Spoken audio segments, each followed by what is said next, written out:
IIT উত্তীৰ্ণ কৰা সকলক 10ম শ্ৰেণী উত্তীৰ্ণ হোৱা মৰ্যাদা দিয়া হ'ব এতিয়া আমি এটা ব্যৱস্থা কৰিব বিচাৰিছো যে ITI সাৰ্টিফিকেটখনক আমি ক্লাছ 10ৰ ইকুইভ্যালেন্স দিব বিচাৰিছো অৰ্থাৎ হেখন সাৰ্টিফিকেটৰ দ্বাৰা যাতে তেওঁ ক্লাছ 11ত এডমিশন ল'ব পাৰে পলিটেকনিক উত্তীৰ্ণ কৰা সকলক দ্বাদশ শ্ৰেণী উত্তীৰ্ণ ধৰা হ'ব আৰু তেওঁলোকে JEE পৰীক্ষাত অৱতীৰ্ণ হ'ব পাৰিব এতিয়া আমি পলিটেকনিক পাছ কৰাটোক ক্লাছ 12ৰ ইকুইভ্যালেন্স দিব বিচাৰিছো ক্লাছ 12ৰ ইকুইভ্যালেন্স দিলে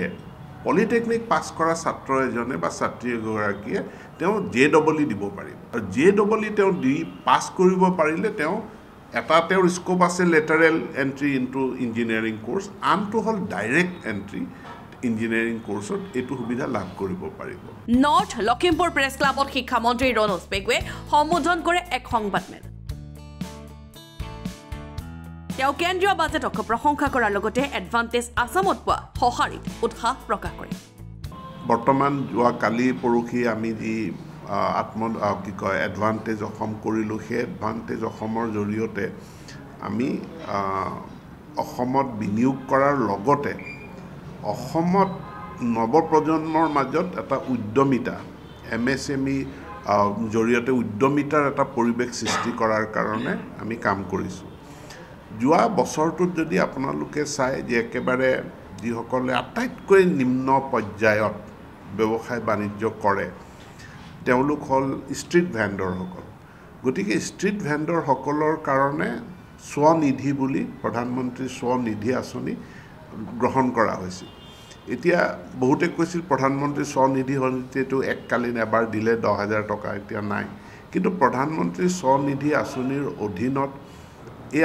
আকৌ ধনৰ আবণ্টন বৃদ্ধি কৰা হৈছে তাৰ মানে অধিক সংখ্যক তৃণমূল পৰ্যায়ৰ পৰা স্বাৱলম্বী হ'ব বিচৰা যুৱক যুৱতীক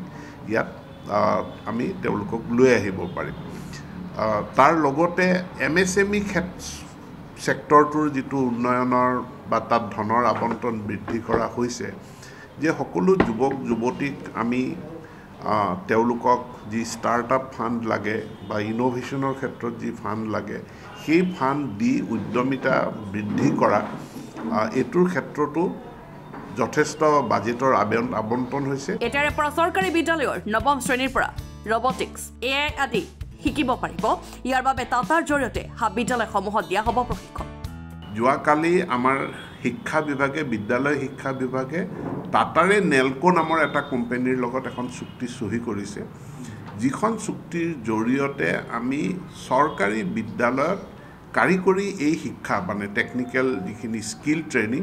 এইখিনি দিয়াৰ কাৰণে 1500 কোটি টকা ব্যয়ৰ এখন চুক্তি সহি হৈছে 9, 10, 11, 12ৰ যি ইলেক্টিভ সাবজেক্ট আছে সেই ইলেক্টিভ সাবজেক্টটো যাতে এতিয়া আৰ্টিফিশিয়াল ইন্টেলিজেন্স হ'ব পাৰে হেতু যাতে ৰবটিক্স হ'ব পাৰে বা হেতু এডভান্স মানে এতিয়া নিউ এজ কোনো সাবজেক্ট হ'ব পাৰে